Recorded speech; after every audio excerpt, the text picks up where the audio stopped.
things that show on the scoreboard you end up with.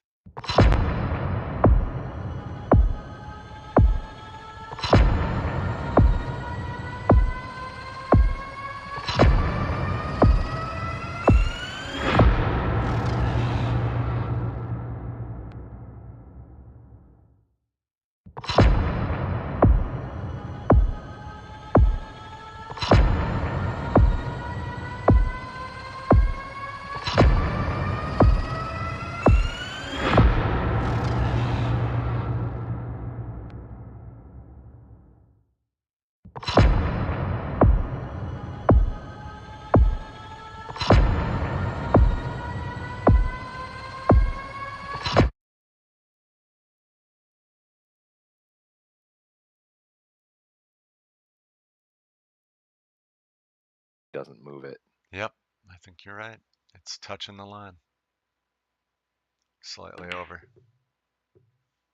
But this one doesn't go.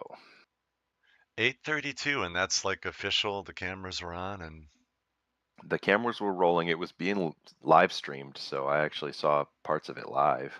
8:32, you say? 8:32, That pretty and much I don't. doubles Mosconi's 400 and some, right? Well, Mosconi's was Oh, 526. 526. Wow. See, I don't even know. But that stood for like 50 years, and then in the past 5 years, it's been beaten 3 times. Wow, that's amazing. I think he probably would have been better off hitting the end rail and bouncing back out in order to get a little more angle on this 7. How much time does it take to run 832 balls?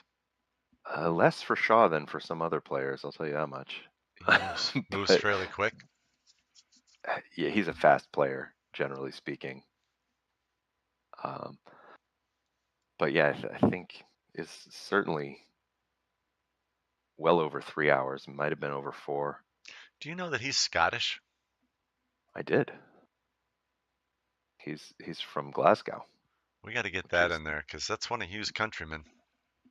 oh yeah. Did I mention he was Scottish? Well, he There you go. is. He wasn't. He was. He is.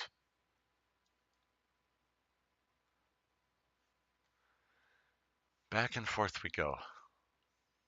9 balls in it, and only 20 to the finish line. Yeah, this is going all the way. I don't know This who's going to win. certainly counts as all the way. Wow, CP, the Scots don't claim Hugh. We'll claim him. Are you going to call him Welsh then? Coldest?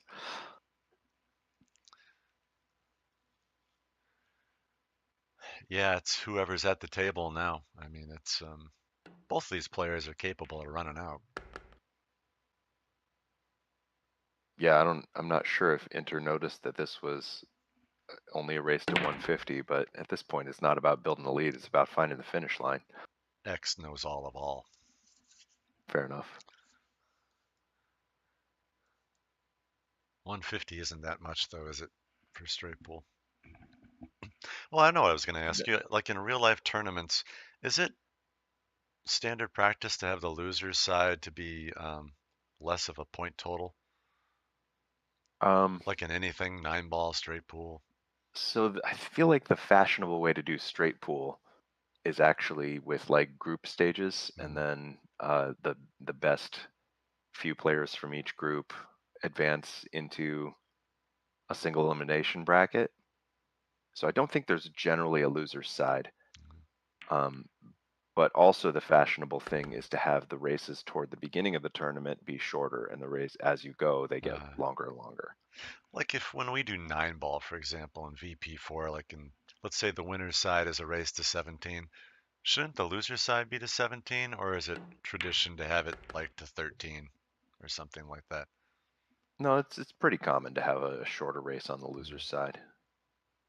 That's just a thing. I know It's a it's thing. I know what Steve would say. You know, if you want to play longer races, don't lose. I think that's what he might say. Probably. You don't want to be on the loser's side? Is that going Don't to reach the lose. pocket? Yeah. It is. It is. Okay. For a moment. Maybe that's had what I need doubts. to do. I need to start winning. Try winning, Slim.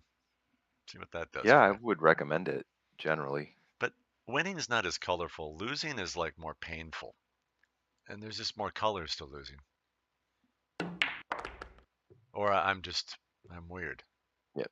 Inner's got a good point about running tournaments in real life is that shorter races help the loser side keep up with the winner's side Hmm. because there are more matches. All right, you guys are teaching me, educating me. All Is right, the the four 15. 15? Well, yeah, I think you could break them with the 4 because that should hit the corner ball definitely. Yeah, I like the four almost better. We're rooting for Rabby. Let's see, I Come can on, never Rabby. quite picture exactly where that corner ball is going to be in relation to the lines. I I know. don't. It's not taking away any access to the cut angle on the 4, would it be? No, I don't think so. I mean, you're right though. It's weird. Like it's hard to picture where the rack is going to be positioned. It's awfully low, X says. Yeah, Well, yeah, it's quite low, but when it's so close to the rack, you're going to hit the rack anyway, and so that removes maybe the it's main not so problem good. with a really low break ball. He knocked the 11 out Mm. where it's just not quite a good position Well, you to can break still it with shoot that the one. one and come around for the 14, or you're shooting your break ball, or using the one. Yeah, he could go 11, 14, 1 here. It's not ideal to have to get up there above the Ooh, one that's not from good down though. here. That's not a good shot. Yeah, X was thinking one Two. on the side is still best bet.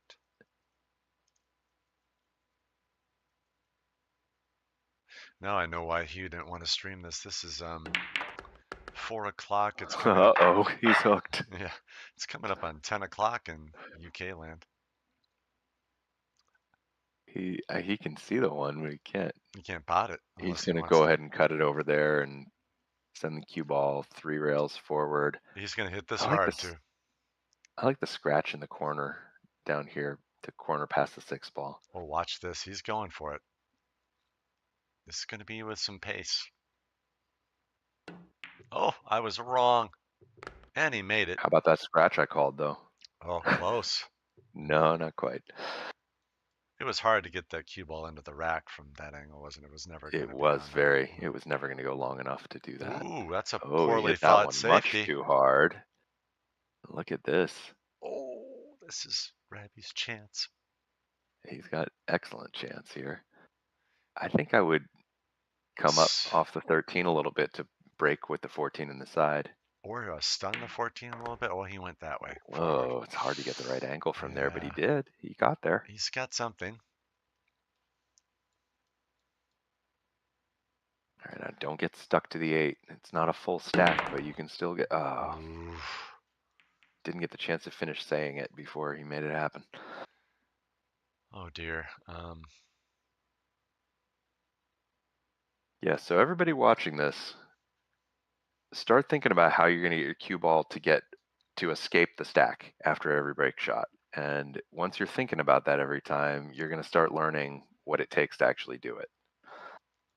That's a good message for you kids at home. Well, I like, the play. I don't know where the two is going, but if you can just tuck the cue ball somewhere like right between the 3 and the 8, well, that's fine too. Where did he get? That's not bad. Yeah, he did good there. There's a suicide cut on the 9, Yeah. and there's a bank on the 9 cross corner. I haven't looked in the Ooh, stack yet. or a different suicide cut. Yeah, you could bank the Yeah. 9. If he makes it, he might be able to get into him off the 4. And just don't try to go into them off this same shot, which of course he did. He overcut it, if that's possible. He did. It's more likely if you slam it. Well, I've done that before too, X. I escape out of the rack right into a pocket. All right, earlier Robbie missed that there was a dead combo. Is he going to notice this 7 ball? Well, It's not relevant now, is it? Yeah, if the 11 gets out of the way, it's you're right, it's pretty dead. Yeah, but I think he's better off just hitting them off the 4 Yep, now instead of because the 11 doesn't really go. So, got his cue ball out of there. yep.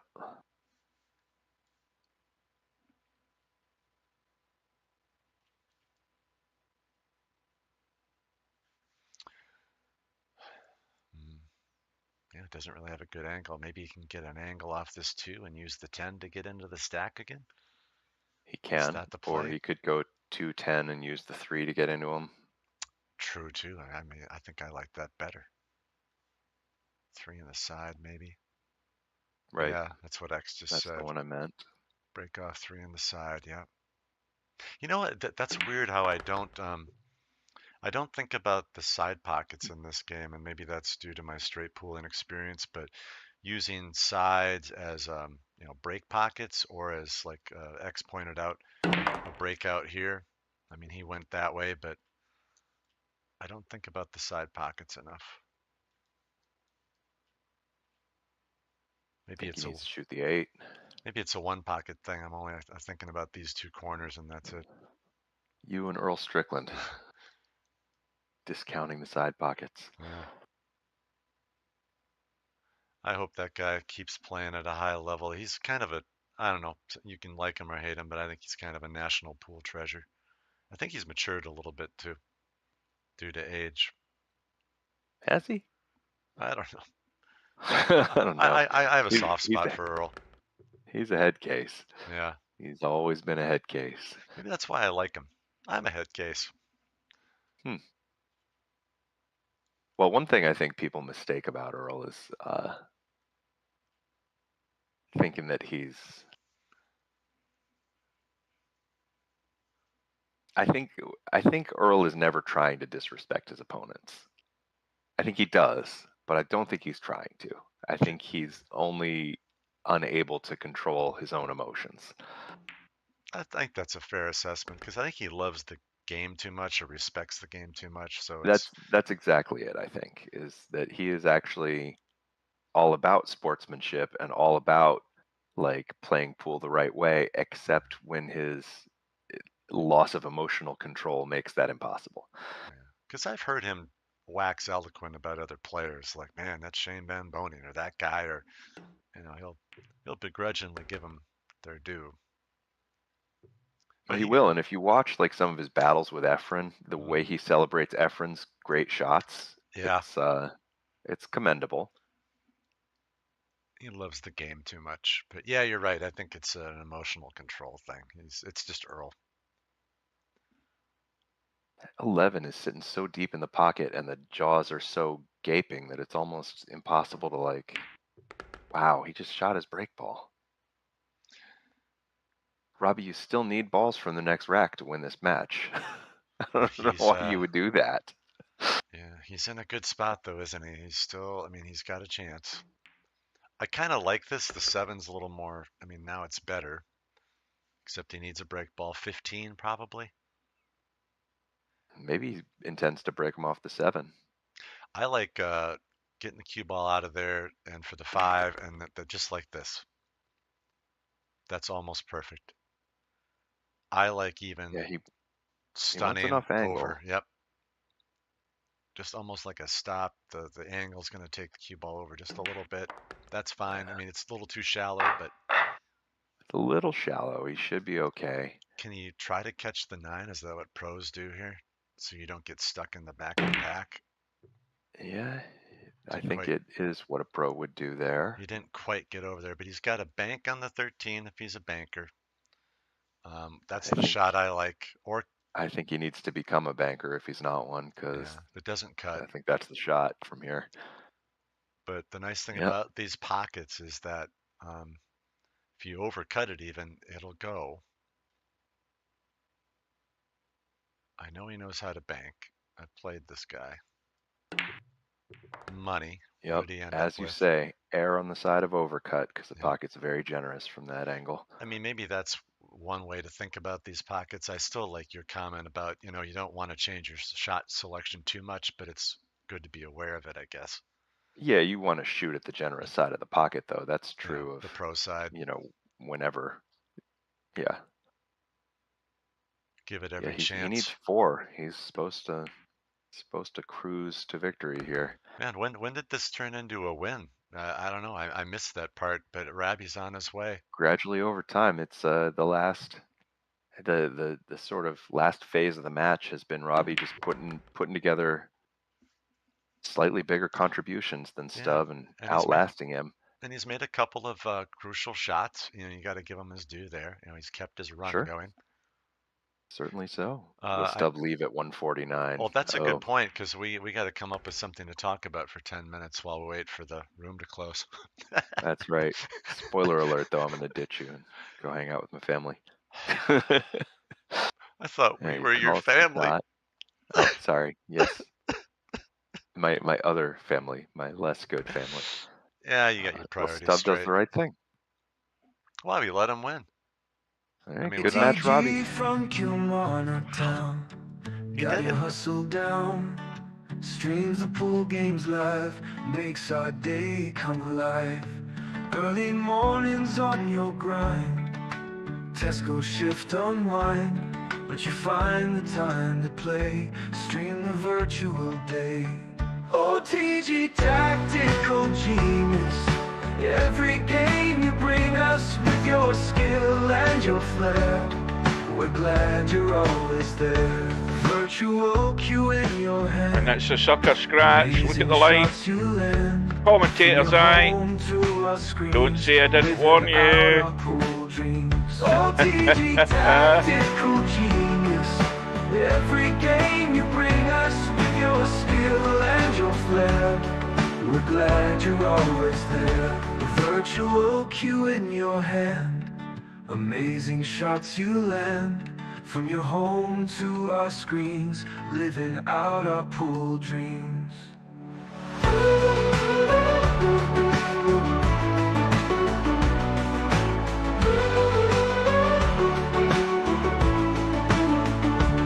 Early riser, work all done. Streams the games just for fun.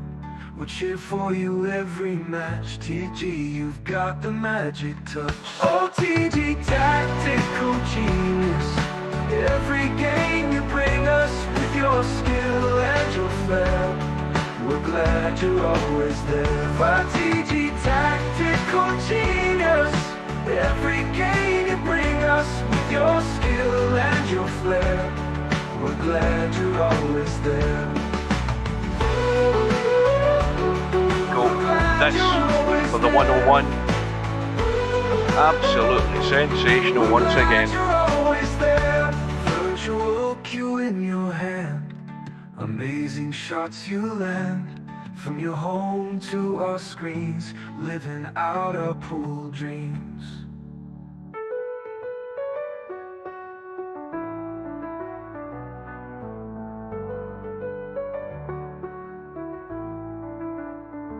Early riser, work all done. Streams the games just for fun.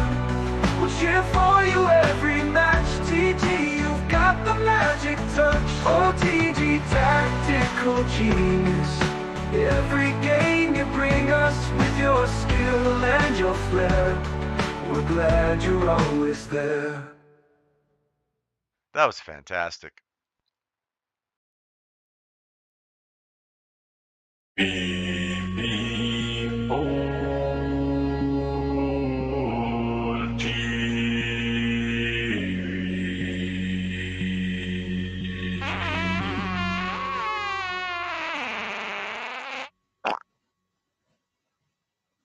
Where's the cue ball going? Oh dear, outside, never mind. No bar, no pinball machines, no bowling alleys, just pool. Nothing else.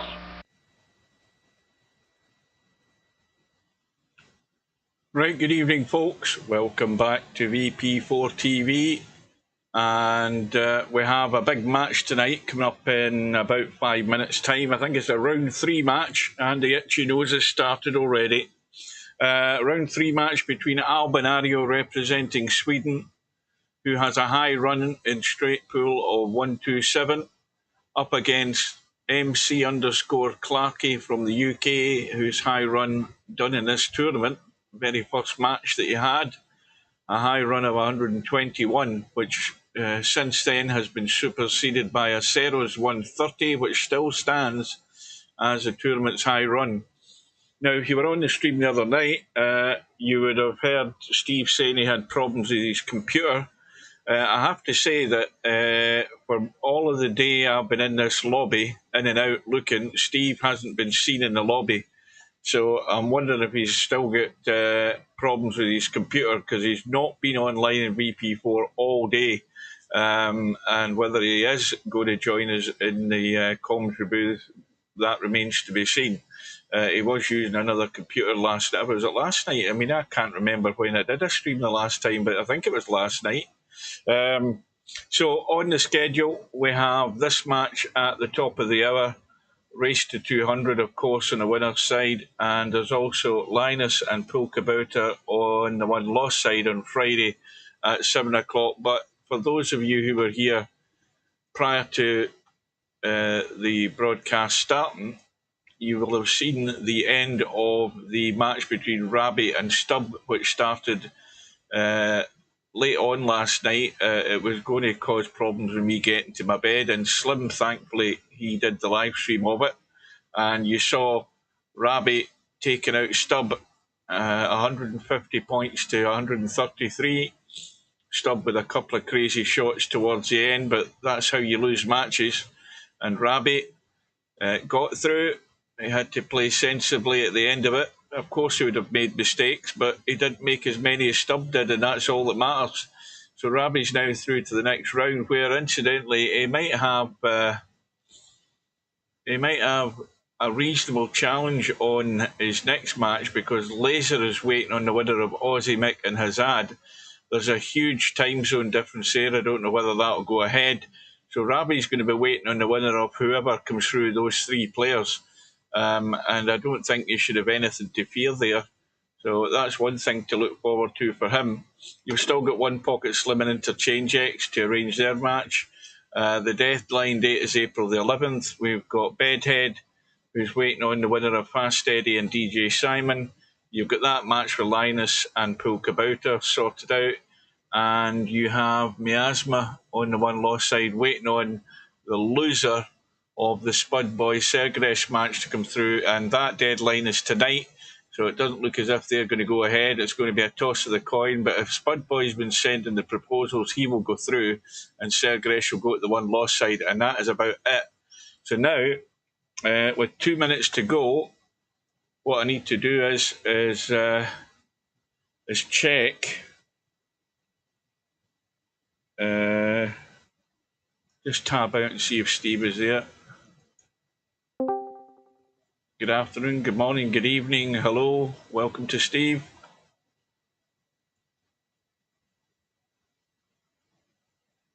Still silence.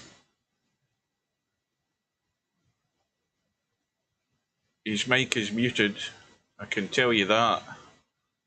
And if he hears me, then he'll realise his mic is muted. Yeah, did you read my comments? You go and read my comment. I told Stubb what it's all about. So Steve is in Discord, I can confirm that, but his mic is muted. I can see that everything's cut off on his headset. And now it's all disappeared altogether. He's still there, but we're getting no sound from him again. Now, if he'd set up Discord on the same computer last night, he shouldn't need to do anything else tonight. Anyway, he should be getting in at some point. Meanwhile, once I hear Steve's voice, or he comes into the room, we'll know one thing or the other, right? The room is up, so let's get in. So hopefully I'm coming through loud and clear.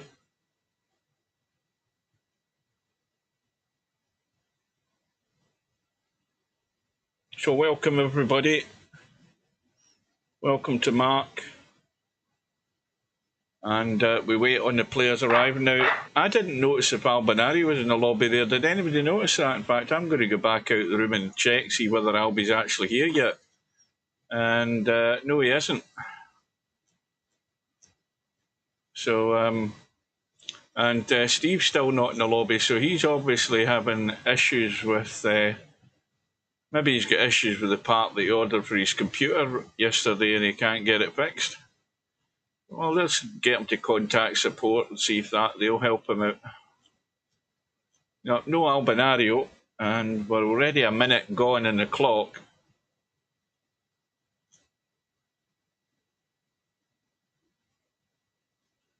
I think if it gets to 5 minutes, I think panic stations will set in, and then I'll try and message Albinario on Facebook. Because all right, I think I'm here now. You're here, but you're not very loud again. And why can't I hear you? I am fine. You there? Yeah, I am here. Okay, finally. Yeah, of course. I just got Discord going on this computer, and of course it wasn't working right, but now it is. Yeah, you're still very low, Steve. All right. Shoot. Yeah, another computer. Let me fix it. Right. Now, still no Albinario here. Yeah, no sign of him.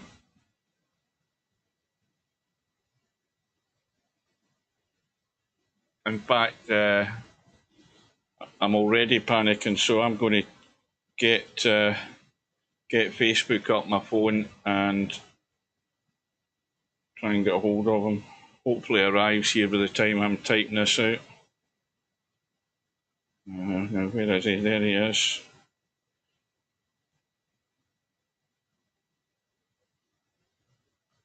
Right, I don't need to send anything. He's already arrived. Let's get in.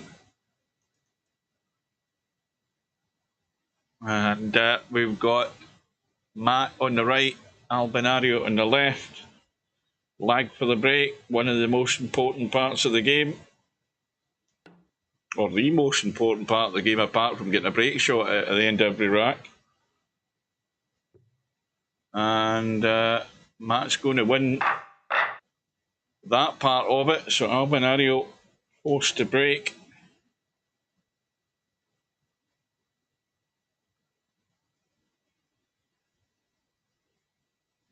Now let's see what Albinario's worked out. Loads of left English. Okay, how's my volume now? That's much better. That's much better. Hang on a minute. Where's the cue ball going? Well, there's a disaster right off the break. Your volume is fine now, Steve. Okay. Well, in case you didn't know, Stubb has gone. Rabi took him out last night, 150 points to 133. And got what he deserved. Right, so the scratch from Albinario and the start for Matt to get things rolling. So Albin's scratched on the break? Yes, yeah. That's in the upper corner pocket? In the bottom right pocket is where the 5-ball is. Yeah. In the kitchen. Yeah, you got to make sure you get it around real tight because you want to hit the long rail first. You don't want to try to play that break where you go straight to the end rail. You want to go to the long rail, kind of like you do in snooker. No, I think what he was doing is he was breaking from the right side of the pack with left English. I think his idea was to try and go back into the pack, but he hit it too hard. And then I think the cue ball got bumped somewhere along the track coming up the table here, and then it just died a death into the pocket. So this is a great opportunity for Matt to get a decent score on the board to start with.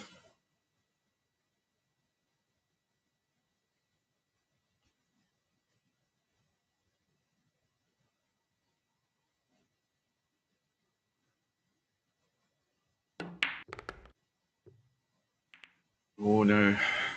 Well, he's okay. He's got a bailout, but that could have gone wrong.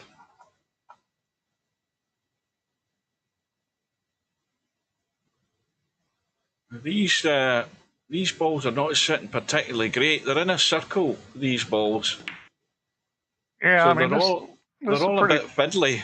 It's pretty typical, really. I mean, this is not that unusual for it to look like this. This is okay. I mean, he can get the to everything. bounce. So he'll just do a little bump on the 6, maybe use it for a break ball, and then he'll have the 7 or the 3. I mean, this is, yeah, this is pretty simple, really.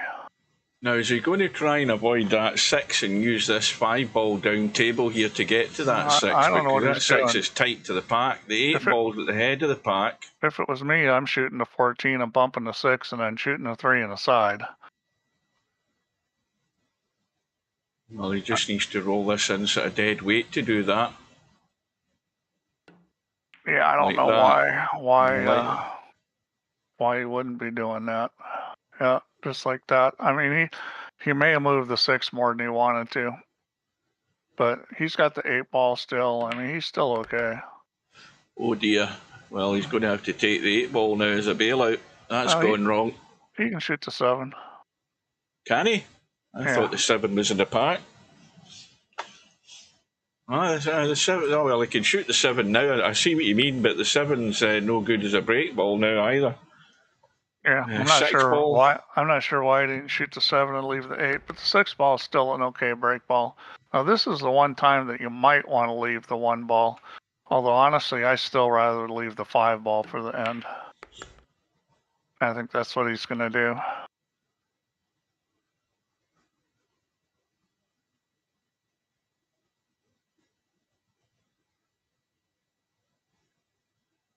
Well, let's see. Who do we have in here? Some of the usual suspect. Coldest Pillow is here. Well, the only 2 people that are talking are Coldest Pillow and Mark. Nobody else is saying anything, as usual. Yeah, we don't get a great deal of interaction here with these viewers. A lot of them sit there and don't say anything at all. I've had a rough day. I've still been suffering with my computer. Well, that's what I guessed that because you haven't been in the lobby all day. I've looked and I haven't seen you all day. It's just been terrible. I mean, it's one thing to have a computer that you use for how most people use it, but it's another thing to have a computer where you're doing development. There's so much more software on a development system. You just disappeared out the room there as well and arrived back in. You had a quick disconnect there. Actually, I hit the wrong button. You sure you know what you're doing, Steve? You know how to get somebody in who knows what they're doing to fix your PC. I'll tell you what, right about now, I think I got no clue.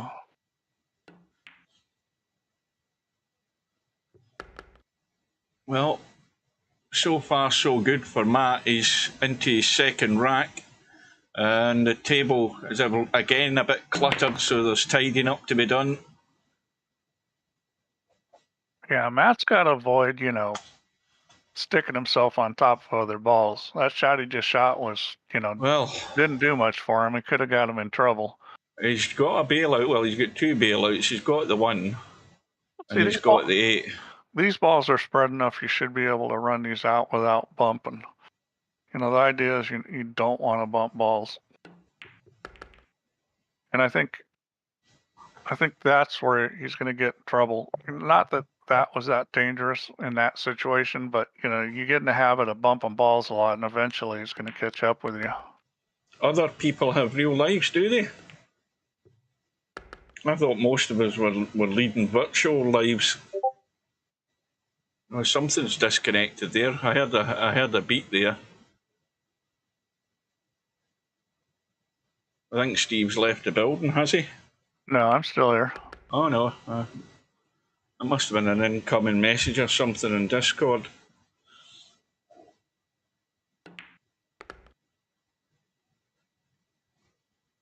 Well, let's see here. So he's probably going to leave the 7, which is, so the question is how are you going to get on the 7? And he doesn't have anything that's particularly wonderful. And he's going to shoot the 13 now. He doesn't have much choice. So any of those other 3 balls will work. I don't know that one is better than the other. I'd probably prefer to shoot the 4 last myself, but they'll all work. Well, when you say shoot the 4 last, you mean before getting to the 7? I presume that's what you mean. Yeah. Yeah. So you want to be, where would you want to be in the 4? Rolling it into the side and rolling up table? Yeah, he's looking more like he may try to leave the cue ball on the rack, which he's kind of funny to do that. But if he rolls forward with this, he'll be okay. He'll have an angle to go 2 I think rails. he's perfect. He should be able to just stop this. Should he? What's the angle like? No, he's got a bit more angle than he would have liked. This is a wee bit fiddly. Yeah, he was thinking about leaving in the rack, I think, but yeah, now he's back to that. Yep. Well, he's okay now, so ball in hand in the kitchen. You know, the reason why you don't see this happen in real life as much as you see it in VP is you would rather be 2 feet closer with a cue ball than this. Mm-hmm. And, you know, in real life, players are good enough to put it there. And I think, oh my God. There's a mistake. There's Okay, a big mistake. What was I saying about you can get away with that in VP? Well, the run's 28. You know, the thing is, you got to wonder if the cue ball's 2.5 feet closer to the object ball than that, is he going to miss the shot? And I think too many people are using that to leave the cue ball in the rack as a bailout. And one of the reasons why is because VP is, you know, easier to aim balls. But distance still going to make some difference. Well, I think the one thing about Albinario is that he's more, how would you describe it? He is more for the conventional way of going about it. When we say conventional, what we're used to seeing, you know, a ball either side of the pack. I don't think he would. I mean, as a last resort, he'd probably hold the cue ball in the rack, but I think Albie's got probably the better habit of a lot of players, where he is doing that sort of break from the side, left or right side, back cut and into the pack. Yeah, I think, you know, Albin has good pattern play. He plays pretty good straight pull. I think he still ends up doing things like bumping balls too much, but you know, that's a hard thing to get to the point where you just don't do that much. It's not easy.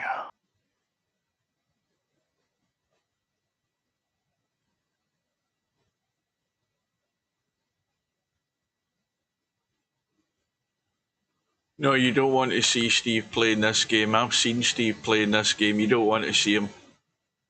No.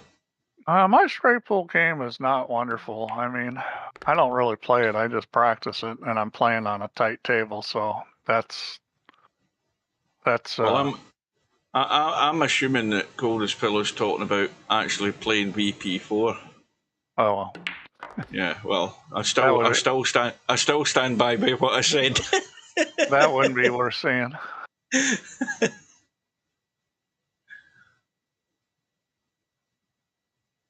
Right, so let's have a look at the setup here. Well, those 3 balls are all dead, so they're no good. It's going to be the 13 ball, you would assume.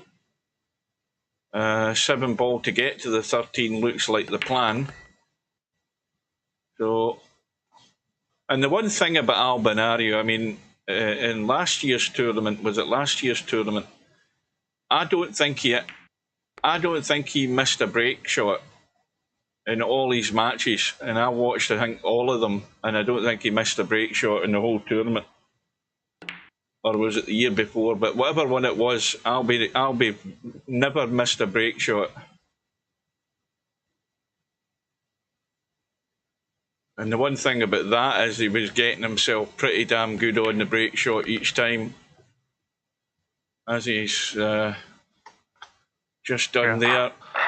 And he's left himself a lot of distance too. But I mean, on VP with these pockets, it's a lot harder to miss. You don't have the acoustic variations you have in real life.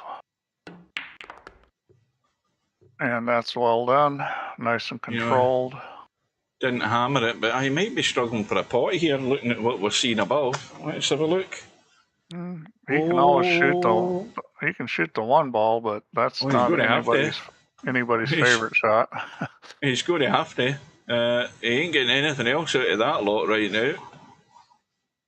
Yep, that's it. You can look around, Albie, and keep looking, but there's only one ball you're potting, and that's that one. Yeah, and he might have hit those balls just a little easy. I mean, a little more speed might have got him something, but you never know in this game. I mean, you're going to come up tough off the break a lot of times in straight pull. Now, if he goes through that gap, he could roll off that ball at the corner of the pack and scratch here. This could go. This could go very funny. Is he digging in? He's digging in. See that? See the line it was going. The line it was going there. He was going to hit the 9-ball no matter what. Yeah, well, it was getting close. Anyway, what else has he got now? Well, you know, now I think he's going to run into the 3 and spread those balls. I think he'll shoot the 13, run into 3, spread those balls. No, he decided not to. He may try to just pick them apart. I mean, it's possible. The thing about trying to pick them apart when they're close is, like, you've got to get that 3 out of there before the 3 and 10 are blocking the 6 and 15. The 15 will go in the side pocket, but you've got balls blocking each other. So you got to miasma.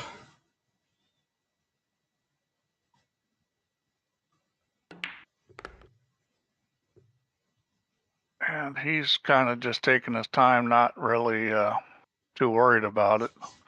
I mean, if you get on this 3 right, you can shove the 6 over into the 10 and out into a break ball spot, which is ideal. Draw here. No, he's holding it. I'm not sure what he's doing. I don't think he got the cue ball where he wanted to. I thought he was trying to get to the 4, to pot the 4 and break the 10, break the 2 to 14. I think he was trying to hold it for the 3 and just hit it way short, came up way short. Well, the 15 does go, but it's, again, slightly a blind cut. Well, he's had a bump. I don't know that that's helped him any at all. So he's running out of options here again. Well, his big problem here is he needs to make a break ball. And I think if he shoots the 6-10 combo, the 6 will be a break ball. And I think that's what he's looking at here. Well, he'd like to be straighter on it than that. That's a 14 he's trying to get to now, I think. 14 he can get here. there. Now, if he's going forward off this, he's heading over towards the 4. Oh no, he's actually stalled it. I don't know that wasn't the plan. That cue ball's just died. Yeah, I don't think that's okay. You can shoot the 6 up table. Just got to be careful of the side pocket.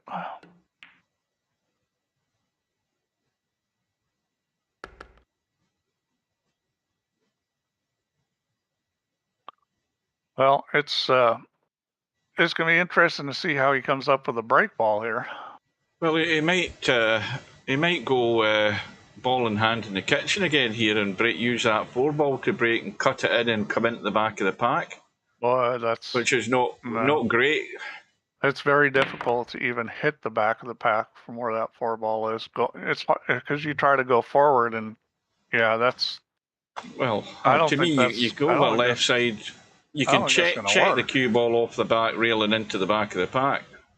Yeah, that's. I think that's what you're doing. That's a tough break shot. Commentator's eye, Steve. I think that's what he's doing. Yeah, well, this commentator's eye says there's a good chance he's going to be stuck on the back of the pack if he plays that shot. Yeah. And that is. Well, that's the sort of do's and don'ts of breaking in straight pull, isn't it? I mean, if you do go into the back of the pack, you've got to hit. Well, he ain't doing it. He ain't doing it. This is actually a little better. You He's going to have to check this up again, though. Look, he's got loads of right. You got to watch out for the scratch here up in the corner. Yeah, and he's missed the pack. See, the problem with those shots is that the cue ball wants to go sideways. Plus, any top off the rail makes it widen out more, and it's just difficult to even hit the pack. It was the same thing going the other way. That was actually a better way to go, but he still wasn't able to come up with anything. Is he going to lose the point here? Yeah, I think he is. He's just going to sacrifice only that, the I think point. he might have just sold out. Let's see what he's done here. Well, he's left a cut if Matt fancies a go at it. Yeah, the best he might get out of it would be a cut in the 2 at some point, but that's a pretty tough cut. I think Matt's just going to play safe. Yeah, just stick it in the 9. Yeah. So we're going to get a bit of tippy tapping here until a mistake's made. Well, I mean, Matt just put Albin in a pretty tough spot here.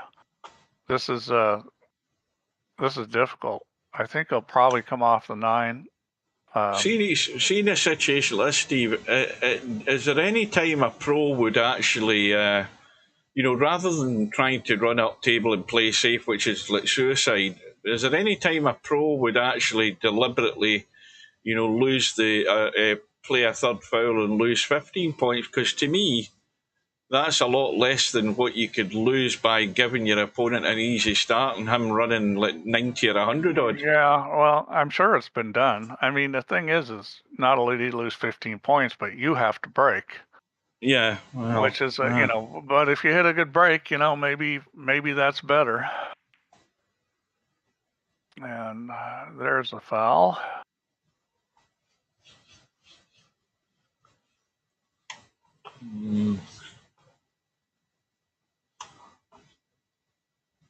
Yeah, I think he'll be sticking near the 5 ball. I don't think he's going to be doing much else here.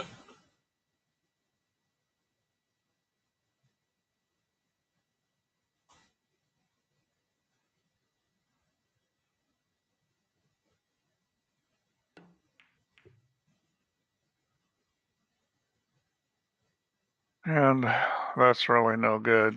He's got a lot of options there.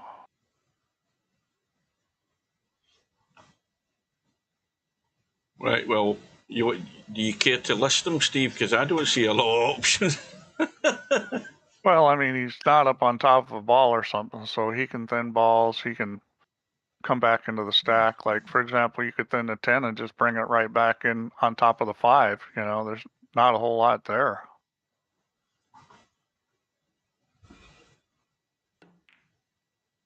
So instead he takes a foul, which I think might be 2. Now, if you're Albin, you want to put him in the worst spot possible, even if you have to take a foul, because, and that's what Albin did. See, that's smart, because I believe Matt's on 2 now, isn't he? Is it actually 2 in a row, though? Yeah, but see where he was, where he could have thinned the 10 and just rolled up on top of the 5 and 15? Now he's got to try it from a spot where he's going to sell out like that. See, the reason he got in that situation was when he took a foul on purpose. When he had a shot he could have played that would have got him off the fouls and would have been safe. So Albin was very smart there, as he took a foul to put him in a really bad spot, so he didn't have that kind of same shot. Well, is there any combo in the pack there? What about those 3 balls there? That's 15 balls stone dead. He's gonna go right on to the 14 here, I think. Maybe the 7. We'll see where he goes. No, right into 14. And I think he's okay. Yeah, he's okay. But that was just a tactics choice by Matt that got him there. You don't necessarily want to just keep taking fouls. I mean, it's easy to do, but you saw the situation he got himself in. Well, Albinario won the battle there. Now, is he going to take the cut in the 7 and do a bit of bumping? Or is he going to try and pick his way through them? No, he's trying to pick his way through them. It's a little risky hitting the 7 because there's nothing near the pocket, so, you know, you could come up funny. Usually if you're going to hit a ball from below like that, you want at least one ball that's going to be a safety net.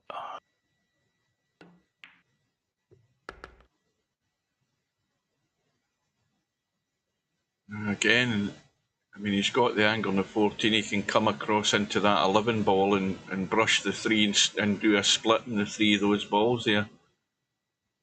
Yeah, this is relatively safe. You want to hit the top side of the 15. Just well, like hit that. The 15 and that'll do it. Yeah, and the only bad thing about that is he didn't really come up with a good break ball. But, you know, the 7's not a bad break ball. It's in a decent spot. So if you're going to play the 7 as the break ball, you'd like to leave that 8 as a key ball to get on it. So, I mean, if you're going for where the 8 ball is and dropping through for that 7, you're going to be hitting that corner of the pack, which is probably the best idea for the break at the back of the pack. It's a ways down the pack. Well, it ain't going to happen that way. It's still okay. Well, he needed to shoot the 1 next and get that out of there. See, I don't know what he's thinking of doing here at this point. Well, and I'm not sure why he shot that. It could be going. It could be back to the option I was thinking about in the previous rack, where he leaves the cue ball in the triangle and breaks by cutting this 15. I don't know. I haven't a clue what he's thinking here. It might be the 7 still. Well, it's sitting in a little better spot to do that. Yeah, he's going to use the 7. But see, the way he got to this wasn't really the most efficient way. He would have been better off leaving the 8 ball. So the good thing here is he can get whatever angle he wants. And that's not really as much as I thought. I'm not sure why. I don't know why he extended like that. I would have rolled forward a little. That's not very good at all, but he's got the cue ball out, he's got a ball out, and he's good to go. Yeah, well, he could have come up with nada there. And that's... Now, did you not want to keep that 12 there and deal with that right now that he can get on the 9 and come out and get into the middle of the table for that 12? Yeah, I mean, you got to get the balls opened up, so I'm sure that's what he's going to do. And this is a nice little catcher's made in there. So yeah, the little curve of balls, yeah. I would still drive through this with top just because you could get stuck because there's so many balls, even if you hit it hard. And that's what he did, except he missed the ball. Where's the cue ball going? Did he miss it thin or did he hit it thick? Did he miss that ball? Replay. There you go. He hit it into the long rail, the short rail, I think. So he did. It's hard to tell it was going so fast, but you know, I mean, he played the shot the right way. With a forced follow, he just missed the ball. So we saw Matt do that earlier. They've each missed a ball. How did I jinx him? Where did I say anything to jinx him? Yeah, I'm not sure that I saw anything that was I mean, like a huge jinx. Oh, what's he just created there? Have we not got a problem that he just created? That 2 and 6 are married together. The 2 goes, but he got a small place. He's probably going to roll forward and then shoot the 2 now. That's what I'd be doing. I'd want to get rid of that sooner rather than later. Yeah, I mean, you can certainly pot the 2. There's no doubt about that. And the fact that he's on the 8 and not even looking at it, he's going for the bump. Yeah, see, I don't like that, especially how he got behind it. Because when you get behind those, you can get stuck. That's another way you get stuck is going behind balls like that. If you're going to try to bump them, you need to be on top of them, not behind them. Well, he's I mean, okay, he gets the 6 ball out of the way, he can deal with the 1 and the 3. That shouldn't be a major problem. But again, I think now the commitment is definitely the 14 ball. I don't think there's much doubt about that. Yeah, that's a good ball, though. Well, the 12 ball's from the side pocket, but it should be a good enough ball to go on that 14. Whatever way or whatever pocket he plays it in, it should be good to go on the 14. Yeah, Albin, you know, he's he's got some room for improvement. He could be vulnerable in this tournament. Well, you get somebody that can, one of these guys that makes a lot of balls that can figure out how to play the right way, like Matt or Cobra or Interchange X or any of these guys that can run balls. Then it comes down to maximizing it by playing the right way. Well, it's interesting you said that, Coldest Pillow, because like I said, I think when Albinario was hitting these break shots, I'm sure it was narrow pockets we were playing on in that tournament. And I don't think, as I said, I don't think he missed one of them. I think CP's got a pretty good point there. Yeah. And Albinario, now the pockets are bigger, he started missing them. You did jinx him. Uh-oh. This is going too straight. This is going too straight. He should have checked that up. I don't understand, you know. Well, he's... I mean, the obvious thing is you want to take the running off that cue ball and stop it. And, well, he was never going to come out of that any good, was he? You know, see these guys over and over and over again. And I think part of the reason why is sometimes they get a very shallow angle like that and they're successful. Then they think, oh, they can do it again. Well, you know, it's an odds thing, and odds just came up bad for him, and now he's really in trouble because he doesn't put the cue ball in a good spot. And the problem with that shot is now Albin's close to the rack, and he can thin these. He can thin them. He could play into something. I think if he's going to play a shot out of the rack, and that, you know, he's got a If you thin that one ball thin enough, I don't think you'll do any great damage, and you should be able to get a good length in the cue ball. He's got to go for the wafer thin. Might be even be the what one's that before it. Yeah, he got it. He got it pretty good. Yeah, here it goes. Yeah. This is great speed. Now this is what you want to do. That's exactly it. That's what you want to do right there. And if you don't think that's any good, even in VP, then put yourself there and practice a few times and see what it's like, because it's not that great. Albie's trying to convince himself, like I'm trying to convince myself, that there's something there on that 10, 13 and 9. But how do you get the 10 past the 4 ball? That's what I would ask. That's not happening. Forget that idea. But that's a great reply if he can get the legs. He left a dead ball, though. Has he set one up? The 9 ball's dead. Oh, yeah.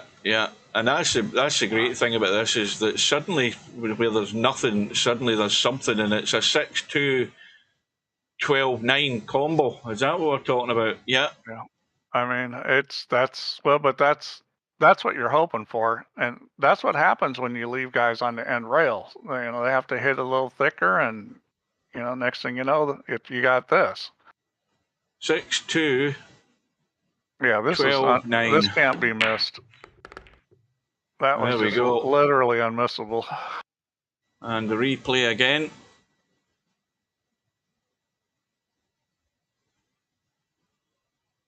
Excellent. So Albie's got a slender lead. There's nothing in this so far. Mistakes have been made from both parties. But who's going to stick one on them?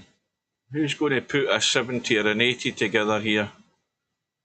Well, so far these guys have both looked a little shaky. I don't know if it's nerves or what, but neither one of them has been in a very good rhythm. They both missed break shots. They're both moving a lot of balls and making some questionable decisions. So whoever stops doing all that crap first is probably going to be the guy that runs a bunch of balls.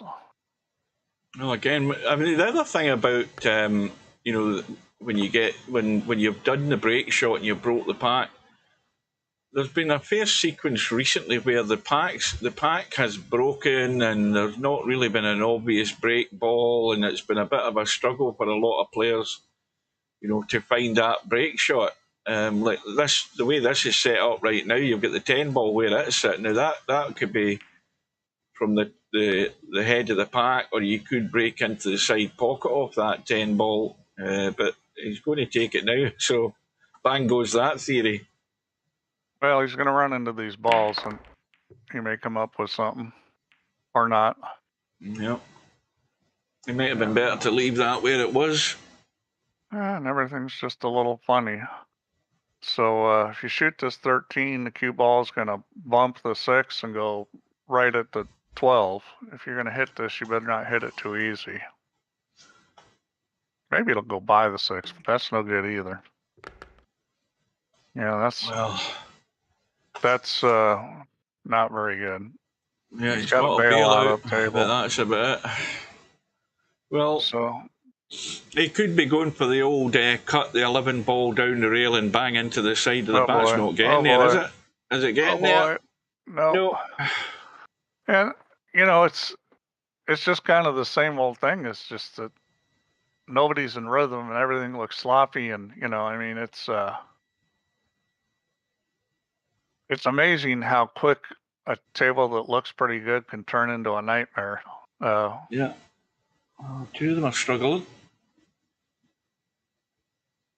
And part of that's just, you know, he had to break those balls out, you know, but when you do that and, you know, it's more uncontrolled, that sometimes it could come up bad, and they did for him.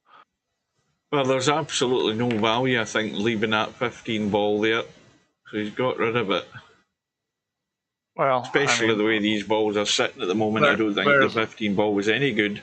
There's value in that it's a safety ball, but you know, if you didn't like the shot you already had, why not get rid of it? Right, so, well, it's going to be back of the pack again, isn't it? Yeah, I mean, the 4, the 7, or the 12 all work. At the risk of stating the obvious, I mean, that's clearly what it's going to be. If I had my choice, I'd probably pick the 4 ball.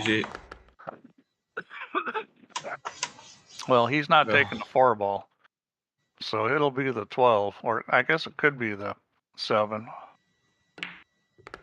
Yep, it's going to be the 7. He's decided he wants that, and that's not a terrible shot. I would rather break off the 4 or the 12, but I think, you know, a lot of that depends on how much you've hit those shots, because if you haven't hit those shots a lot, now this angle is dicey, because you really want to put right English on this, because you go straight into the back and anything can happen. Bonus ball into the side pocket. Maybe going to have to bail out into the long grass here, I think. I don't think there's anything there. In fact, I'll tell you something. He's going to have to play the cut in the side.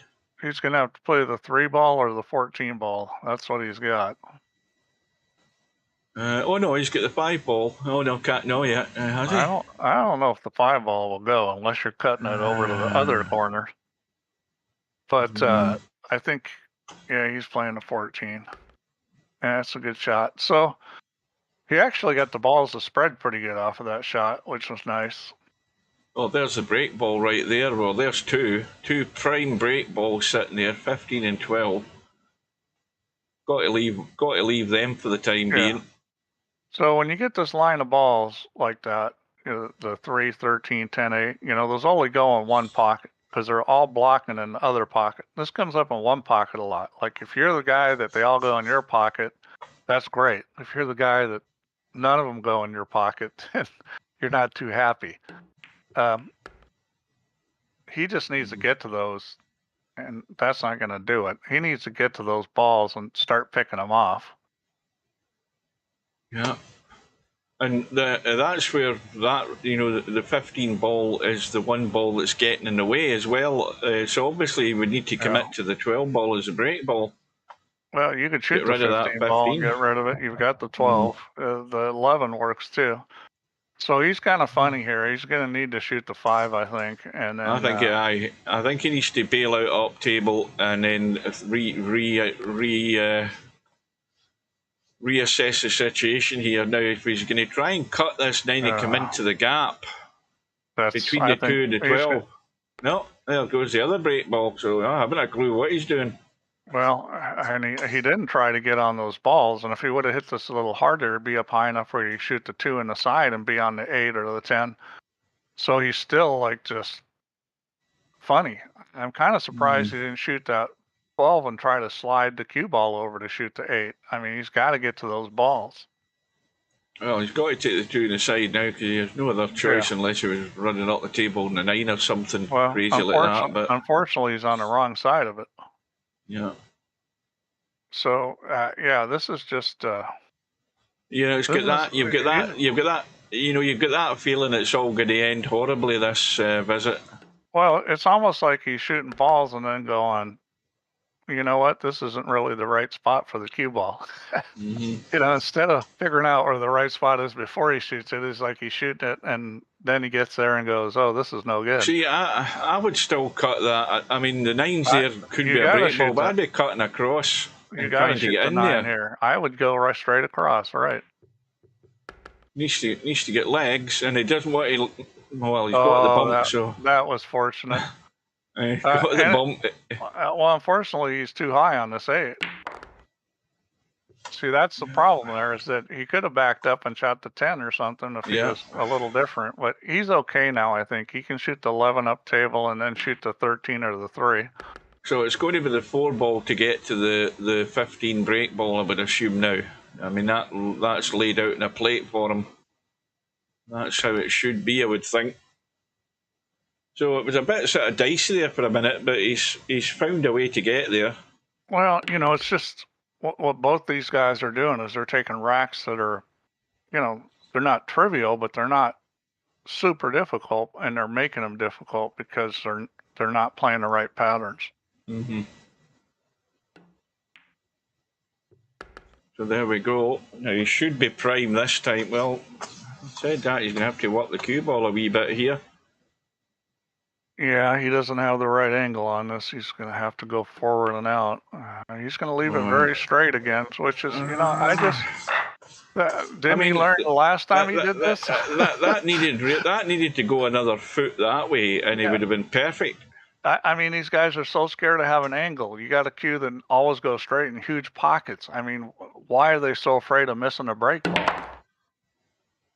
See, you're going to do very little damage doing that. Well, he's lucky he even got anything. At least he's got a shot. Yeah. But, I mean, there's a lot of balls he can get to. The 4, the 2, the 11, he's got a lot of balls to open us up. Yeah, I think, I mean, this is all your eggs in one basket if you're trying to put loads of right English to get a hit. Why doesn't he? I'd shoot the 11 if it was me. I'd just cut the 11 and run into the 14 and kablow. Yeah. See, he's trying to get on the 11 like perfect, Okay, so it was a lot of cut. They're big, huge pockets. Shoot the ball. I mean, he looks like he's playing scared, and I think he wanted that cue ball sort of there where the donut is to get that angle to get into the pack. But of course, putting the English on the cue ball to try and cut that ball and come across, you always got to make that allowance. But he was already on 11s, so it was kind of a thin cut. It wasn't anything really ugly. It wasn't something I would think he would miss. So Matt's run was just 20, and again, we had a match like this. I can't remember what match it was, but neither player could get away from one another. And this is taking a similar pattern where each of them are having chances putting something in the board, but they're not really getting away. And Albie's only 8 points behind. The problem is this is what it looks like when you're trying really hard, because you're thinking too much and you're grinding. And there's no rhythm. Yeah, it doesn't work like that. There's no rhythm to either of these guys tonight so far. Nothing sort of just... where you don't have to think so much, the ball's going in the right pattern, it's following the right track. Well, when you're thinking that much, sometimes your brain gets muddled and you don't make good decisions. I mean, I think they'd be better off just playing a little faster and loosening up some. Yeah, that's stone dead, so you can do a little nudge here. Well, he actually didn't get a good nudge. Well, you really would rather hit the 10 ball, not the 8 ball. Yeah. So is he going to try another one? Yes, he's trying a little feather. Missed it. Well, you want to leave the 14 for the break ball. So he could shoot the 8 and run into him right now. Well, Right, now why doesn't he cut his losses here, Steve, and get below this 10 ball and 1 ball at some point? There's 4 balls there that allow him to do it without trying to keep breaking them. You don't have to try and keep breaking them, you just have to get rid of one of them. Yeah, I mean, you can definitely get a shoot 'em up table, which, you know, that's what a lot of players would do. You know, the 7 ball gets him below them as well. Yeah. I think that's what you should be thinking of doing here. I mean, he's going to put loads of right on it again to try and tuck below them. Yeah, he's finally got there. Because the mistake people make there is under hitting it, hit it nice and firm. That's going to deal with that problem. 14 the break ball, 3 ball to get to the 14, you would think. Yeah. But again, even though they've had decent enough ball, penultimate balls to get to the break ball, they've been leaving everything far too straight, or at least Matt has, I think. Yeah, I don't like the 3 ball. To get to the 14, I'd rather be on like the 4 ball or something. And the reason why is just that if you get funny on the 3 ball, things get difficult. That ball out in the center of the table is... Well, he ain't listening to you, Steve. I know. Well, he got on he's got good, so this should be a better one. Now, he wants to run through to there at least. He wants to be there. At least there. And he hasn't got there. Well, he's got an angle. It's better than what we've seen recently, but he could do with a wee bit more, I think. We'll see what it works. Where's the cue ball going? He is lucky he did not scratch. Let's replay that. See where it hit the back. He's got the bailout. Replay that thing, Hugh. There you go. See where the cue ball hits the pack. Probably the bottom of the 9. Yep, right on the bottom of the 9. See, when it hits the bottom side of the ball, that's what it's going to do, is it's going to shoot right towards the corner pocket. Well, he's okay. And he's got a slender lead at the moment, but that's all you could say right now. Yeah, he needed to draw that. How much you draw, a lot of it depends on... what I do is I go over and I look across the ball, perpendicular, and see where it's going to hit the rack. Why don't you roll the 11 up table and play the 8 and break them out right now? Why don't you do that? I mean, the 2 balls there, but that's not getting you really anywhere. It's too straight. You've got to roll the 11, pot the 8, break the balls. No, he's potting the 2. And now I don't know what he's doing. He's playing the 8. Up the table as look, I don't believe that this was the best plan. I think he should have listened to me. I think he should have rolled that 11 in and rolled up there and played the 8 and bumped him that way. Well, he's got there anyway.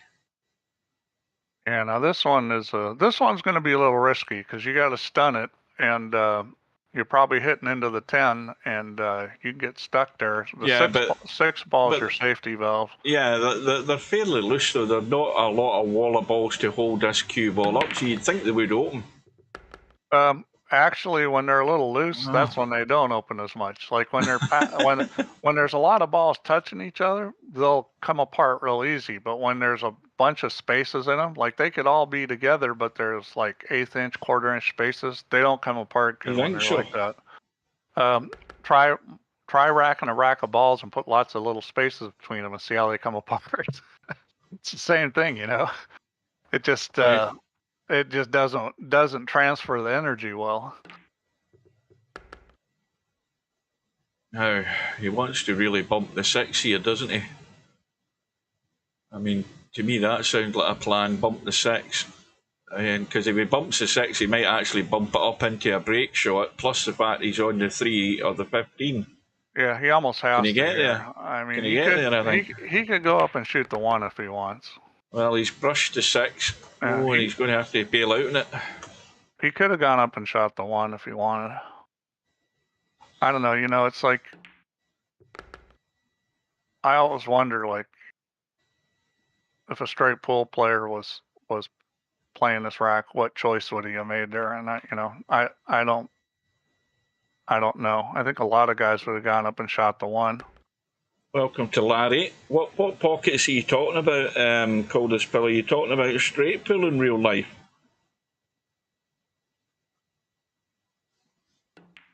I mean, well, I think what he means is in a standard straight pool tournament that isn't somebody trying to go for a high run like Jason Shaw.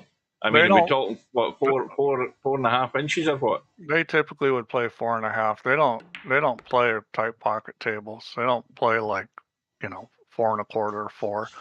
I mean, has it ever happened? Yeah. I mean, and the thing about tables is that they vary quite a bit in how the pockets play because of This is better. the cut of the angle on the pocket and also how deep the shelf is. I mean, it can vary. It's not just the pocket width. Well, he's got a bailout ball because again, I think he was struggling for a shot here. The way these are broke. Yeah, he's okay. He's got the 9 ball, got the 10 ball. Now, has he got anything that's a break ball? Well, the 12 ball's tight. I like shooting back a 9. Pack. I like shooting a 9 ball. You're going to hit the 11. You're going to move balls with 6 balls sitting right in front of the pocket. He's going to take this, which is probably a better choice than mine because it's safer.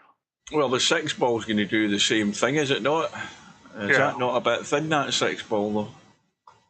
No, it's not too thin. He's perhaps not trying to not run into the balls. I mean, I think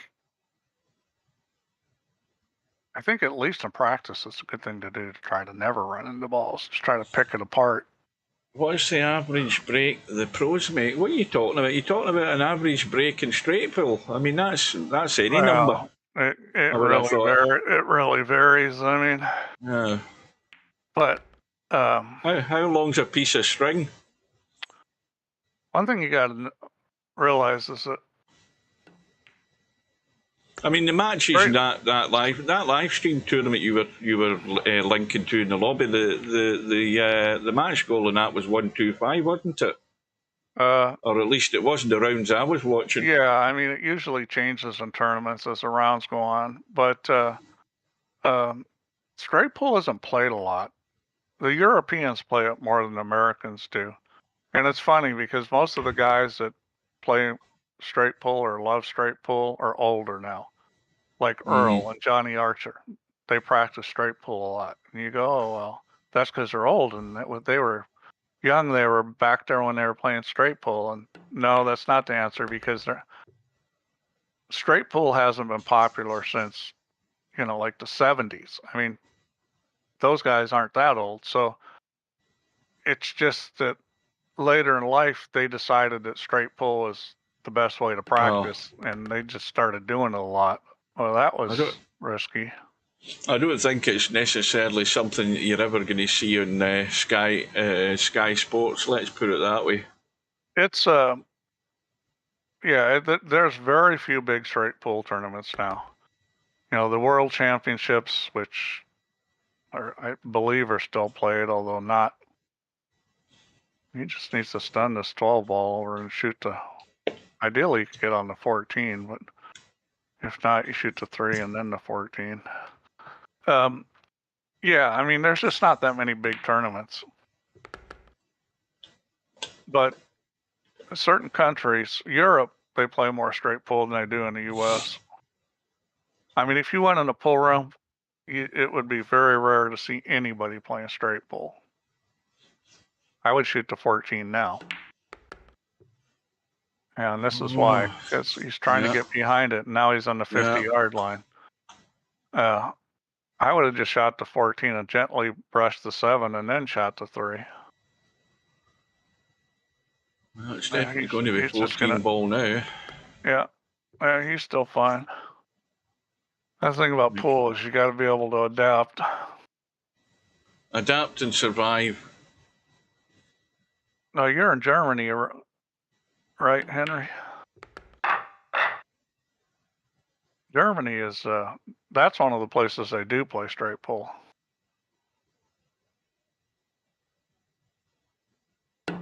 So this is the biggest contribution of the match, 41 from Albinario and counting, and he's got a ball. Yeah. So this is the first real threat to Matt in this match. Hartmann was a heck of a player. He was one of my favorite Germans.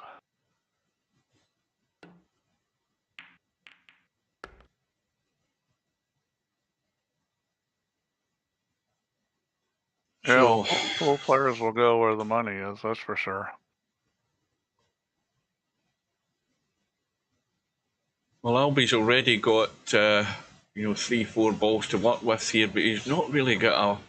Well, I suppose let's have a look at that 5 ball. Is that 5 ball? No, that doesn't go either. So he's if you're looking for something to get into these, you'd have to get rid of the 10 and use the 11 to get into the back of those balls, because the 5 doesn't go. So there's drastic action needed here fairly quickly, I would suggest, and that's the angle. And that's not bad. It's just a question of. Now this is a question of whether he gets good off this. If he splits these 2 balls, that might take all the momentum out of actually damaging what he really wants to damage here. Yeah, they could go left and right and nothing happens. It's really not. Without an escape ball by the corner pockets, you really don't want to have to shoot that. Lots of bad stuff could happen from there. If you are going to shoot it, you'd want to draw it pretty hard, run into the 5, and then keep it coming back. He's having. Well, clearly he didn't like the idea of it. Yeah. Well, I mean. Then again, the problem is you're like, what are you going to play? I mean, it's. That's a tough play there. He had the 3 and the 8, so chances were you could have a shot on one of those.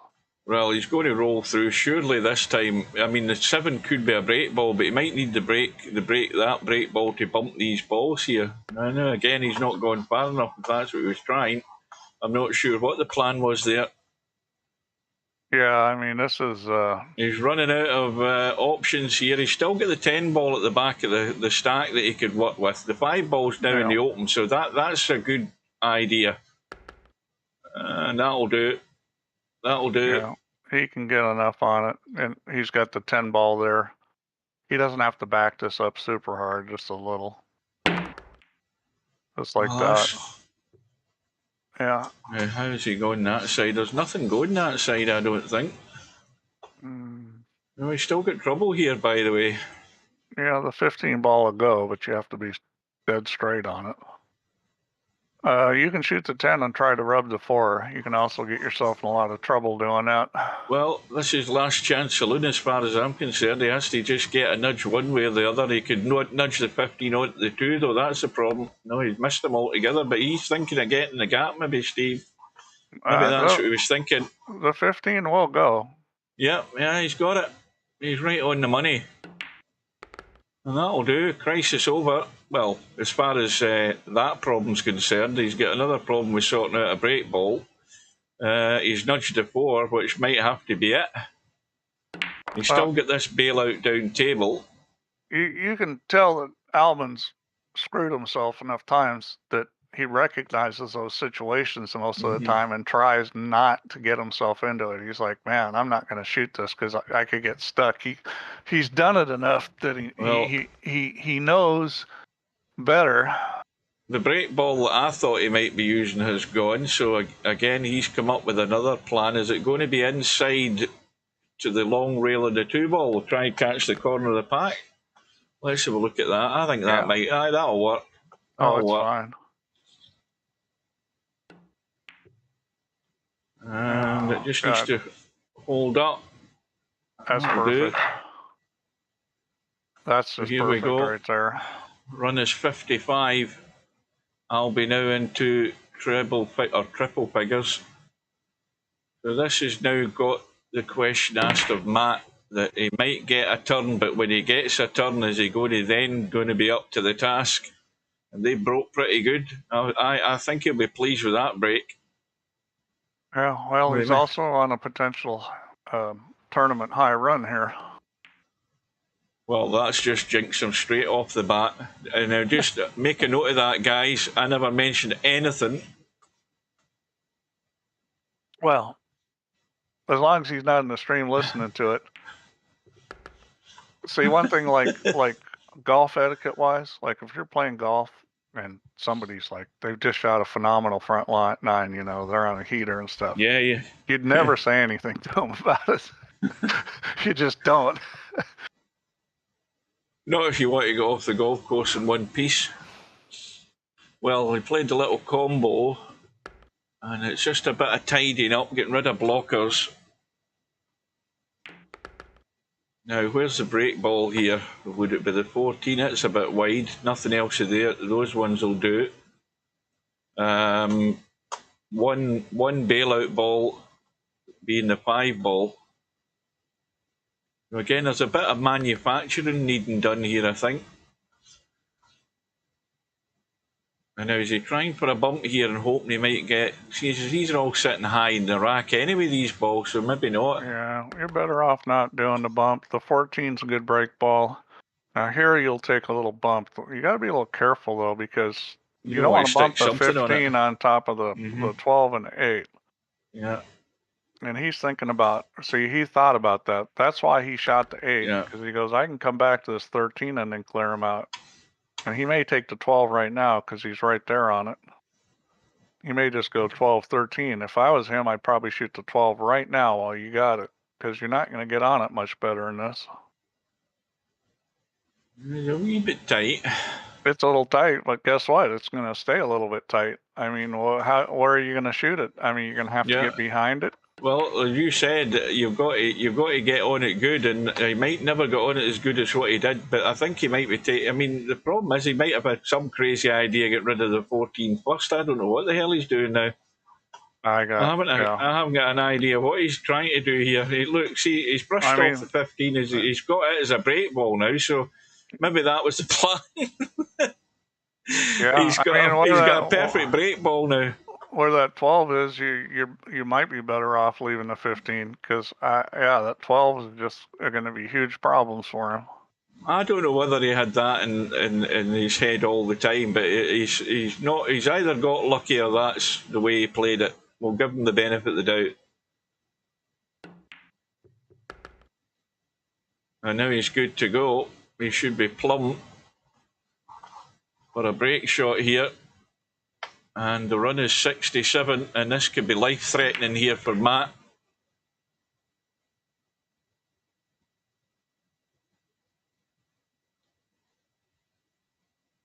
So he wants to get to the sort of 50-yard line, just in the donut, just like that. Well, I'll give him 10 out of 10 for that. That was perfect.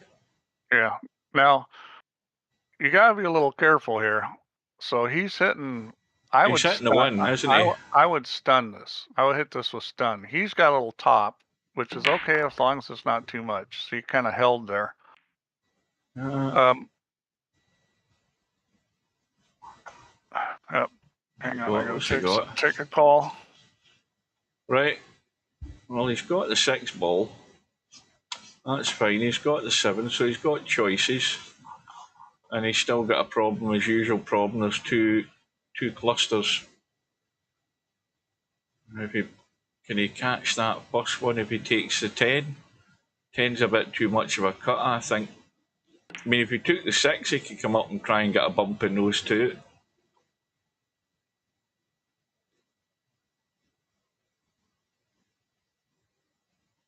So Albinario's high run in straight pool is 127. He's still away from that yet. He's now got a definite break ball with a 5 ball at the corner of the pack. He's played a little bump to deal with the second cluster, and everything's good. He's got one other slight problem, which is this here, that needs to be dealt with. That could be a wee bit fiddly. He might be...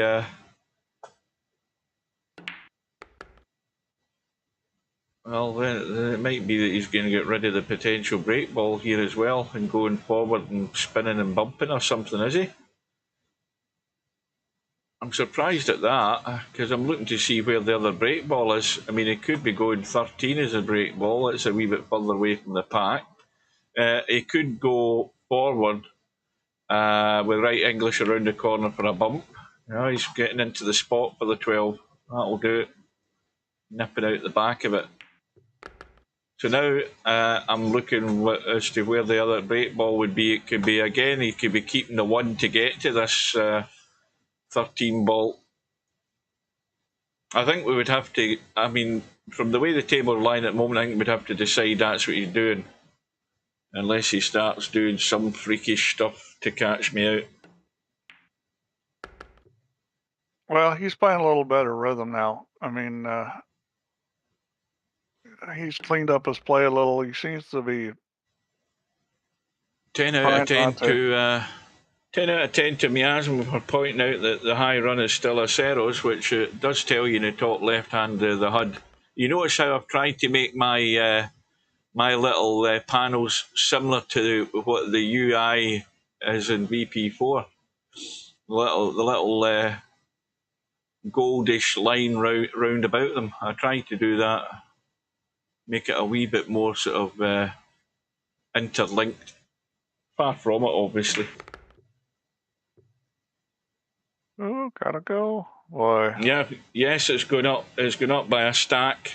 That's I got not that bad good. news weeks ago. I'm not sure why he just didn't hit that a lot harder and play the 1 in the side pocket. Unless he's trying to leave the 1 as his last ball. That's exactly what I was saying. I was thinking he was leaving the 1 as his last ball, so now he's in trouble because you're going to have to play the bank or have to bail out and take this ball down table. You can cut the 3. He's going to shoot the 1. I'd probably cut the 3 in a situation myself. The only problem is you got to watch out for the scratch because getting it wide of the 13. Well, that's a pretty strong shot there. Well, it's gone in. Now the critical one. These pockets are real big till you get a shot that looks like that. Then they're not so big. So you got to be careful with the speed here. This is a little touchy. You can come up short and have a lot of angle, or you can come up long and be straight in. And that could be long. It needs to slow down. Oh, that's perfect. Yeah. Or close enough. That's very good. So I'm sure I'm sure he'll draw this. He looks like he's coming in about the top side of the 1, which is pretty safe anyways. And he's into the long grass. He's got a ball, and all is good again. Yep. So nicely. I mean, you knew that at some point one of these guys was going to come out and put something together. If you're Matt, unfortunately, it's Albinario. Oh dear, what's he done here? What's he done here? Is he okay? Yeah, you can shoot the 15. Yeah, he's going to have to. Shoot the 15 and run just straight into the 4. Yeah, I think he was playing to get a bump in that 14 and drop onto the 8, but that's the dangers of doing that. He's not going to hit the 4. He's going to come out. Well, he's going to hit the 14, I guess. Well, this is where he wanted to be with his last shot. He's got there now, so now it's about manoeuvring. He's still going to probably have to do a bump somewhere along the line here, I think. I mean, it's going to be awkward to get rid of that 3, to get rid of one of these 2 balls, that 9 and 5. The 5 certainly goes if you get rid of the 3 somewhere, but I'm not convinced it's going to be that easy to get to that 3. The 1's blocking it that way. Yeah, well, I mean, you can slide the cue ball in there and you got the 1 and the 12 to shoot. Or you could shoot the 6 and run into balls. I mean, he's got a perfect opportunity to get on the 6 and shoot the 6 right now and just move some balls. Yeah, just run over the other side there. That would be the shot. I mean, he's got the perfect angle on this 11 to do that. I don't know. I mean, he would see the obvious shot there. I mean, I think he's just looking around for some other pattern. I don't know why.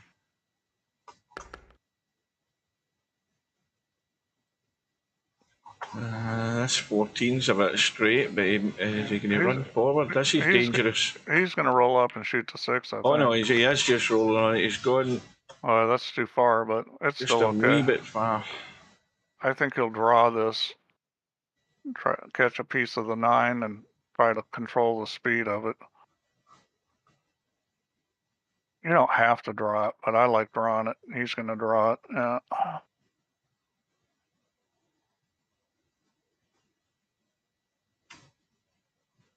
Yeah, the only way you can really miss this is overcut it. It's hard to miss it undercutting it. Oh, good. And yeah, problem is solved.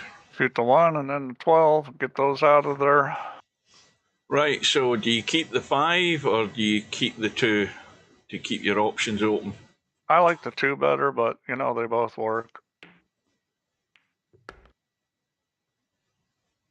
Well, he might be committing to the 5 here.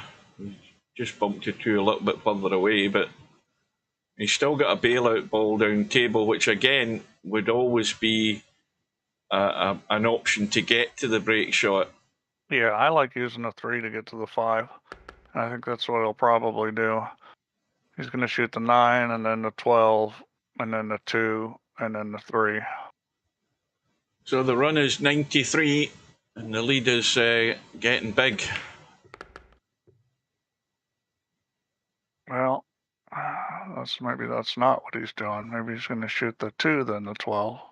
No, you could be going 2, 4. What's that? 2, 12, then 3.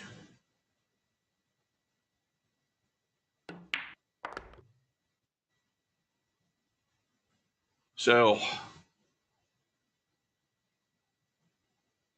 well, every break shot is critical, of course, especially when you've got this far.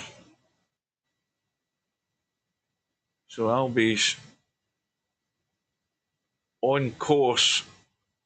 Yeah, well, better to be a little more angle than too little here, and that's what he's done. Good to me. So, yeah, and again, you know, you got to be careful here. This one you got to draw a lot. There's not really a scratch here drawing this ball, not very rarely, because it will tend to come up the middle of the table.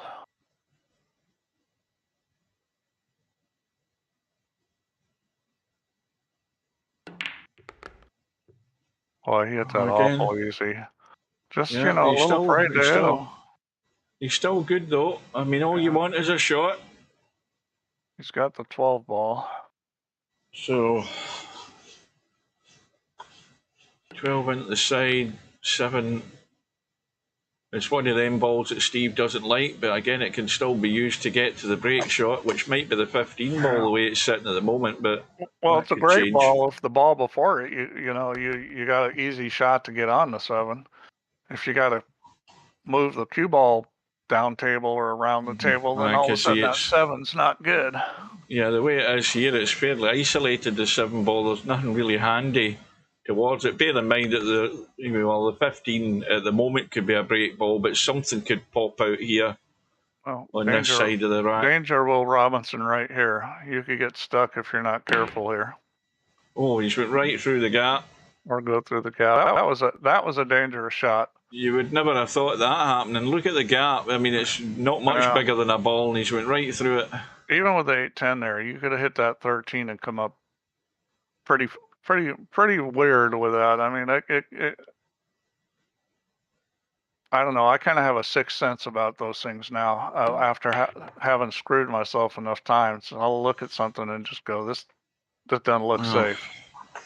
It's kind of like you know when you see a big dog with big teeth, you realize this isn't safe. I'm not 100% sure I presume he's just played for the 7 to get to the 4. Yeah. Although this is a bit straight as well. He's going to have to pinch a wee bit here if he's going to do a bit of nudging, is he? No, he's not. He's going to use the back ball. And I think he's got himself too straight in that. So suddenly it's going to plan C here for the 8 ball now. Is he going to leave himself square in the 8 ball? And that's not good either because there's a gap there as well. He's going to go on the other side of it. He's going the other side. That's the way to do it. That's perfect. Now this one I would definitely draw, because you can scratch if you go forward on this. Yeah, you can run off a curve of balls and easily scratch going forward. Yeah. The alarm bell should always be ringing in your head when you're sitting in that sort of shape. You could come up funny on this too. You gotta be a little careful with this one. And he's done round the little curve there, and he's created an issue. Well, it's fine from that side. You can get rid of anything there, but yeah, I think he recognized that situation with things could go wrong, and he was pretty careful with it. So we've decided that's the break ball, but he has to get back down this side for one of these two balls here. They're not a combo; they're far from it. So he might be trying that now. As he get the legs in this ball? Does this ball get the legs? Because I think that's what he was planning to do, is to get there. But he can use the two to get there. Yeah, I think he's going to use the two to drop back to the side rail. So the run is 108. Albie has a chance to break two records tonight. The first one would be his high run in VP4 straight pull, and then of course the other one we won't mention.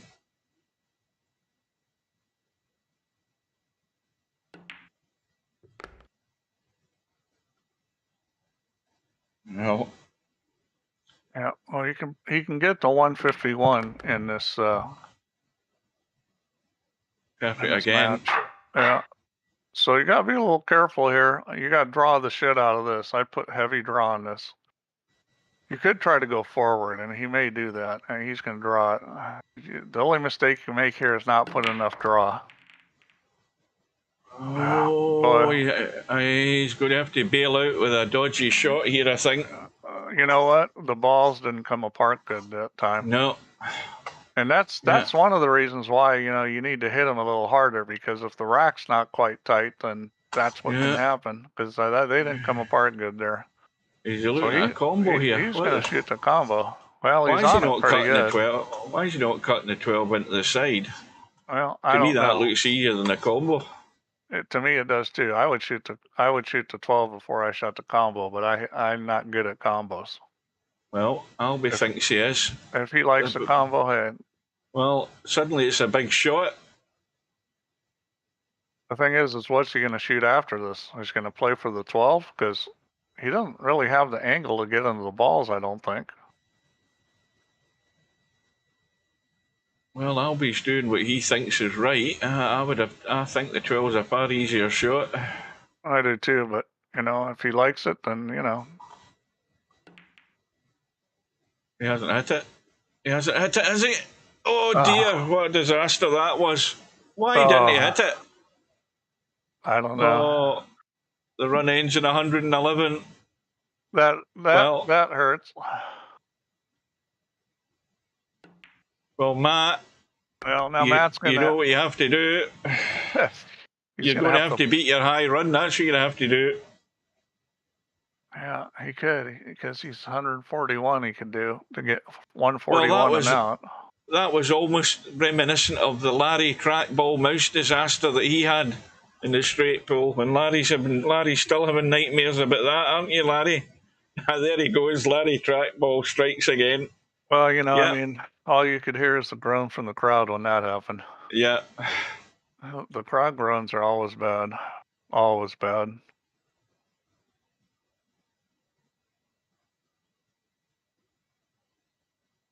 Well,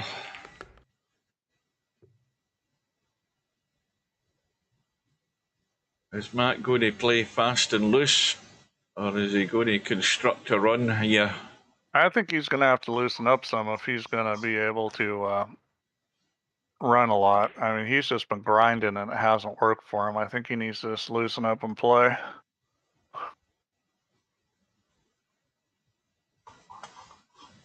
So, 97 points behind, is that, if my arithmetic is correct? No, so he certainly needs a substantial run, let's just put it that way. Yeah, he's going to have to pop off something pretty darn good. Good evening, good afternoon to One Pocket Slim. I started my stream, Slim, showing the guys the end of that stub match. We had the end of that right at the beginning of the stream. Thanks for streaming it. I got to see it. Well, basically what happened was Albin ran 111, and then Hugh jinxed him by telling him he's shooting the wrong shot.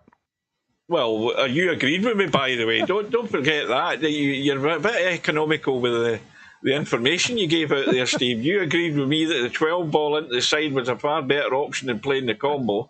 That was the abridged version. I said that Albinario thought he was doing the right thing, but the only thing is he didn't hit the bloody ball.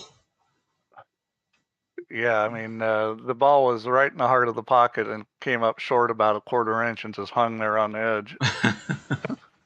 Well, just as, in fact, I think I might have jinxed him anyway, because I think just prior to that I said that Albinario was at the point of breaking 2 records here, getting his high run for the Virtual Pool 4 and breaking the high run for the tournament. As soon as I said that, boom, there he goes. End of run. Oh dear. But, is he too straight again, is he? What's he got here? He's got an angle, not a... He's okay. Not as much as you like, but way better than some of the other ones, he said. Yeah. And where's the cue ball going? Good. Well, he's okay. Yeah, well, Matt knows what he needs to do. This is where you just kind of got to get into your game and not think about the score and just play. If you really get into it, next thing you know, you're going to look up and the match will be over and you'll have won. I've had that happen before playing matches where I got to the end of the match and I'm down at the end of the table with the cue ball in my hand, putting it down, waiting for the guy to rack the next game. And the guy's coming over to shake my hand because the match is over. You can get so much into it that, you don't even realize what the score is. And that's kind of where Matt needs to be, not thinking that's about where you the want score. to be, yeah. You're just so focused on what you're doing and all you see is a table and nothing else is going through your mind. Well, there was a combo that was dead set there, but that's been changed. Yeah, and I like that play there. That was a good time to give him a good pop. He's going to have to get a little nudge here. Those balls had to be moved. And sometimes when you play a little looser and you're not thinking so much, you're going to start moving balls more. And maybe it's not the best thing to do, but you're not grinding at least, and maybe things will start going well for you. See how much faster Matt's playing now? Yeah. He's getting relaxed and he's playing more in a rhythm. And even if he does some things wrong, I think he's better off doing this than grinding. That's the break ball right there. I think we were all agreed on that. It's going to be the 7 ball. And he's got a multitude of balls as it sits here to get to that 7 ball. So he should be good to go here. You'd expect him to be. Well, the scoreboard will look better to Matt when he gets to 3 figures. But even when he does, he'll still be 60 behind. He needs to just get that. You don't think of numbers. Don't think of any numbers. Just keep potting balls. And I think he spent a little more time there thinking about his final 4-ball pattern to get on this. And hopefully he's shooting the 8 now, because I hate leaving that kind of ball for the break. Is he nipping this back to take the... Is that the 9 in the middle of the table? I don't know what he's going to do, but I think that was a smart play, because this is you just run it down the table. He could have hit a little harder. Hang on a minute. He's okay though. So right, again, here we go. This is you got to draw this big time, because you come off that 9 and go right at the pocket. Yeah, and he did, and the rack just did not come apart. Yeah. And he hit that pretty hard. I mean, it wasn't a great break ball, but even with that break ball, it's usually going to come apart better than that. He's going to go for a smack right now. There you go. Yeah, and he's playing loose. It didn't do him a great deal of help there either. But I mean, he's got the 4 ball out at the side. Well, once the balls see all those gaps. If you look at those balls in the middle, all the gaps in them, it's hard to get them to break when they got gaps, because they just it's just like running into a pillow almost. He's trying it again. And he's improving the situation slightly. What's he got as a break ball? that's much improved. She's got the 4-ball. The 4-ball is probably the best one. But that's much improved. I think he's fine now.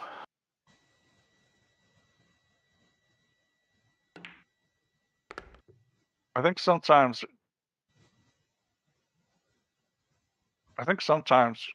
you know, guys probably come back and listen to the stream, or they review their matches and they listen to what I say, and then they're like, oh, I'm gonna do that. You know, I'm gonna do what Steve's saying. I'm not gonna bump so many balls. I'm gonna play good patterns. And it's good advice, but the reality is that you got to practice that stuff, and it's got to become second nature, because you can't be thinking about that during the match so much. And a lot of times you're better off just relaxing, and I think that's what Matt has finally started doing here, because this is way different than the first part of the match for him. Well, 9-ball is the bailout ball in an emergency, but 9-ball could also be used as the ball to get onto the 4. I mean, you've got no excuse that you can't get good on that 4-ball as a break shot if you're playing the 9-ball and spinning across the table. I don't think there's any excuse. I think he just blocked himself off, though, because maybe he was playing for the 6 into the side there. He can shoot the 12 right now. I mean, the 12 is a duck. Yeah, I think he's already on plan B here, because I think that wasn't what he planned, but I think he got out far enough. He can go 10, 6, 8.